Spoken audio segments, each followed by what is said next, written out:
Nous remercions leurs excellences déjà pour l'accueil, parce que nous ne sommes pas venus seuls, nous sommes venus avec le groupement de l'entreprise ACCC Polychanda, l'ancien CGSD, pour la construction évidemment du barrage Mbombo. Mais nous sommes venus en fait, c'est pour présenter à son excellence l'état d'avancement du projet Mbombo. Hein, vous vous souvenez, l'excellence a lancé des travaux au mois de février et aujourd'hui on fera le point. On va régulièrement commencer à revenir pour faire le point. Et maintenant particulièrement nous avons une autre phase parce que nous avons la société chinoise qui a commencé à ramener des équipements, des matériels depuis avant-hier sur le site parce qu'ils vont construire déjà leur propre base vie et puis commencer à voir dans quelle mesure, commencer avec la déviation de la rivière. Nous devons capitaliser au maximum la saison sèche.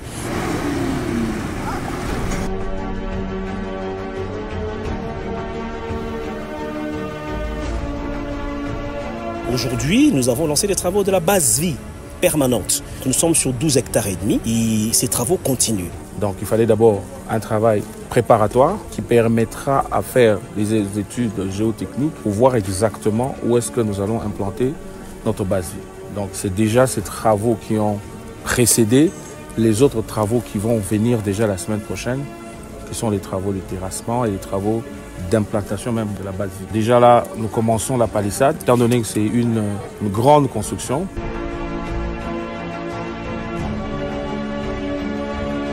Deuxième phase, c'est la base vie des Chinois, de la société Polychanda qui va construire des barrages. Pour notre base vie, on a prévu environ 2 mois pour terminer la construction de la base vie. Alors la plupart des matériaux, on va faire des achats à local. Pour que ça soit rapide. Si nous faisons la commande ailleurs, ça va perturber notre chronogramme. Au même moment, ils commencent déjà à faire des travaux dans l'eau pour voir les possibilités de la déviation de la rivière. Mais maintenant, vous savez, c'est quand même un aménagement hydroélectrique. Nous construisons dans l'eau. On doit construire un barrage, on doit construire un canal d'amener, on doit faire une salle de machine. C'est pas comme construire un mur d'une maison. Il y a des études qui sont terminées, mais d'autres continuent. Par exemple, pour faire le sondage pour tout ce qui est géotechnique, on continue. Vous savez, le site de Mbombo, sur 35 hectares, il y a des explosifs. Il faut déminer tout ça. Mais il faut dire aussi, au même moment, nous n'allons pas faire un projet, on fait une étape, on s'arrête, on fait l'autre. Non, il y a des activités qui vont se faire concomitamment. Déjà, nos amis qui travaillent sur le réseau ont terminé l'étude sur le réseau.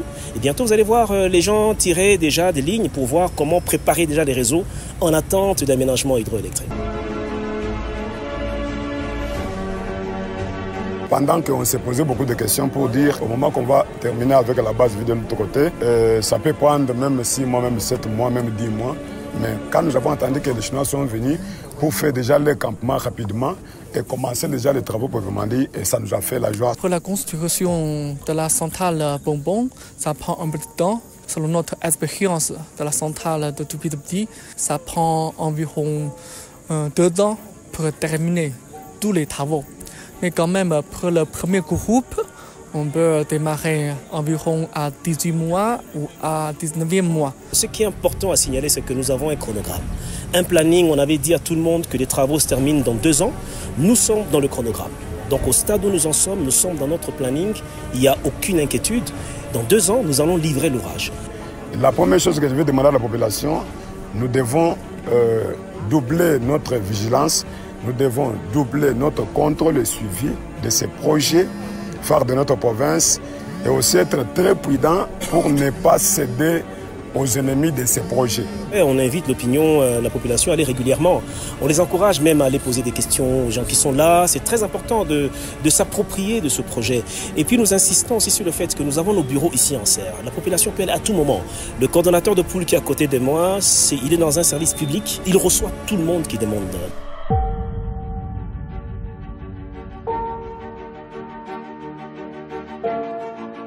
Ce sont les impressions de satisfaction, sentiment de satisfaction totale. Parce que n'oubliez pas que j'étais ici il y a 2 mois. Je disais à l'assistance que pour cette fois-ci les travaux seront lancés, et cela sans interruption. Je suis heureux aujourd'hui de constater que ce qui avait été prévu est en train d'être fait. Que nous ayons déjà cette disposition de la place réservée prévu pour la construction de la base vie, c'est déjà une avancée significative. Et donc, je suis l'homme le plus heureux aujourd'hui parce qu'on aura tenu parole. Et ce que j'avais promis à la population de cette contrée vient d'être réalisé.